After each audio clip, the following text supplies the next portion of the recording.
It's Thursday, April 21st. This is The Gateway. I'm Wayne Pratt. Students in the St. Louis area are determined to read books that some parents want to remove from school libraries.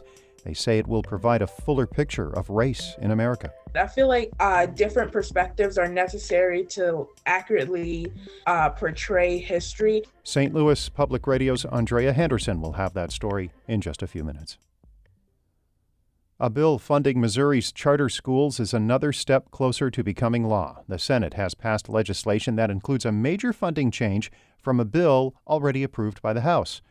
St. Louis Public Radio's Sarah Kellogg reports. Under the House's version of the bill, money from public school districts would have been used to fix a so-called glitch in the formula to make up a difference in funding for Missouri's charter schools. Now, under the Senate substitute of the House bill, the state would instead take on that burden, calculating that difference and funding it through the foundation formula. Democratic Representative Rasheed Aldridge of St. Louis City called the Senate's version of the bill historic. This is investing more money into education for charters to be able to be lifted up at the same level as public schools, but it's not taken away from nobody. The bill now goes back to the House, where if passed without any more changes, would then go to Governor Mike Parson. In Jefferson City, I'm Sarah Kellogg, St. Louis Public Radio. Missouri's Republican and Democratic Senate contenders are stocking up their campaign coffers in the run-up to the state's primary election. St. Louis Public Radio's Jason Rosenbaum has more. Missouri Senate President Pro Tem Dave Schatz put in another $1 million of his own money into his Senate bank account, which was more than any of the other candidates brought in between January and late March. Not counting self-funding, Democrat Lucas Kuntz raised the most money, around $850,000. Because Democrat Trudy Bush Valentine entered the contest in late March, she did not file a campaign finance report. Congresswoman Vicky Hartzler took in the most money among Republicans with around $497,000. But those numbers do not include political action committees, such as one supporting Attorney General Eric Schmidt that raised more than $1.8 million.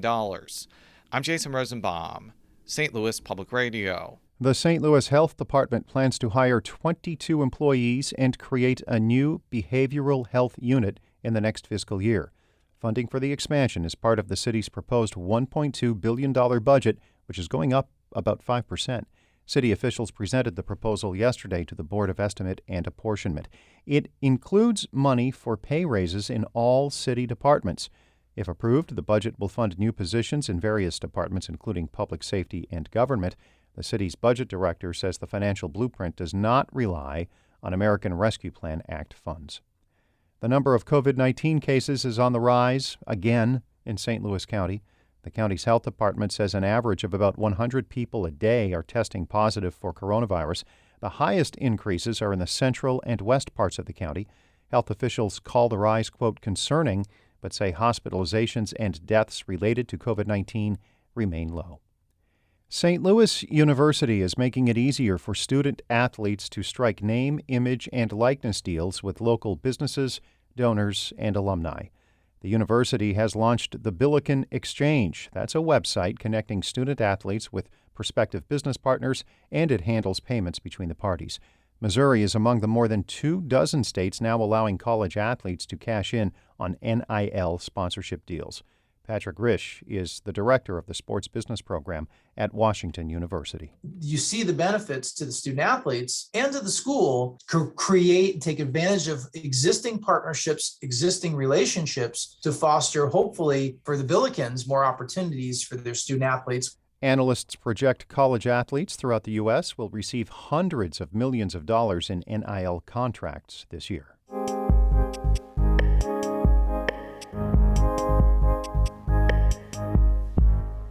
Republican lawmakers and conservative parents are demanding schools remove books that discuss sexuality and racism. Many are written by Black or LGBTQ authors. St. Louis area students say they are determined to read banned materials to better understand Black history. St. Louis Public Radio's Andrea Henderson reports. 17-year-old Maya Walker reads 2 to 3 books a month. Most of the literature the Francis Howell North High School senior takes in is written by authors of color or those who are LGBTQ. The next couple books that I plan on reading are like The Bluest Eye by Toni Morrison. I don't know, like some of the books that are being challenged, but it's really important to me that I read books that like have experiences that are different than my own. The Bluest Eye by Nobel Prize winner Toni Morrison is one of the 10 most challenged books of 2021. That's according to the American Library Association. People challenged the book because they say it contains sexually explicit content and describes child sexual abuse. Walker, who has a Black dad and a white mom, says she barely learned anything about Black history in her classes beyond slavery. She was so determined to gain a deeper understanding about race in America that she enrolled in an early college program at St. Charles Community College. I've always been the kind of student who like, oh, I want to know more about that. I'm going to go home and look it up, or I'm going to read a book about it. And I was tired of having to do that like outside of class rather than like having that information like provided for me. Walker and other students may have to continue to do their own research if parents continue to demand school boards remove books that discuss racism, gender, and history from school libraries. The students have been reading the challenge books for years.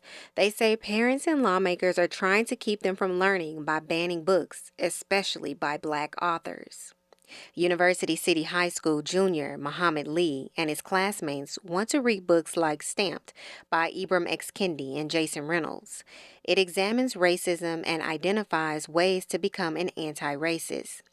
The 16-year-old is upset that lawmakers want to ban teachers from including lessons from the 1619 Project, which places slavery and its legacy at the center of American history. I feel like books like the 1619 Project or even Stamped, which we read our freshman year, I believe, they offer a fresh perspective. And I feel like different perspectives are necessary to accurately portray history. Another University City High School junior, Michael Simmons, says teaching Black history isn't meant to portray white people as oppressors for what happened in the nation's history. Teaching history is not meant to cause people to feel guilty.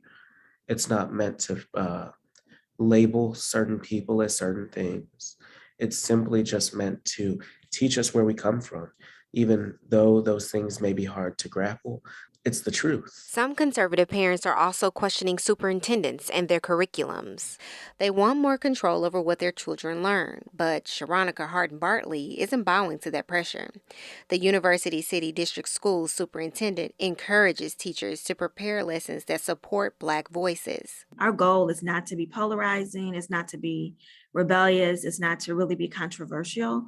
We believe that it is important for us to truly understand our history, to truly understand diverse perspectives, and to really uplift and celebrate Black authors, Black writers. PEN America, a nonprofit that fights for freedom of expression, found that schools across the country banned nearly 1,600 books in the past 9 months. However, association officials say many Missouri parents oppose certain books because they include obscenities or references to the lives of queer people. Maya Walker, the Francis Howell North Senior, says students should be free to read any book as long as it's age appropriate. Authors are intentional about what they write. I don't think that anyone would make a malicious decision about what they're putting in children's hands. And I think we should trust our educators and our librarians about what they're putting in our libraries for children to be able to access. Students say they'll continue to read challenge books to broaden their views and to be a better advocate for long ignored people. I'm Andrea Henderson, St. Louis Public Radio. Our David Casares edited that report. Shula Newman is the executive editor of St. Louis Public Radio, a listener-supported service of the University of Missouri-St. Louis. Music by Ryan McNeely of Adult Fur. I'm Wayne Pratt. This has been The Gateway.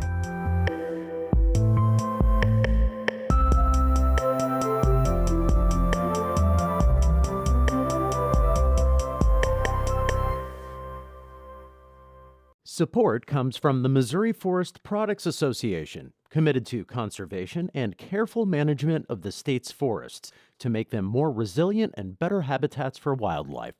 ChooseWood.com.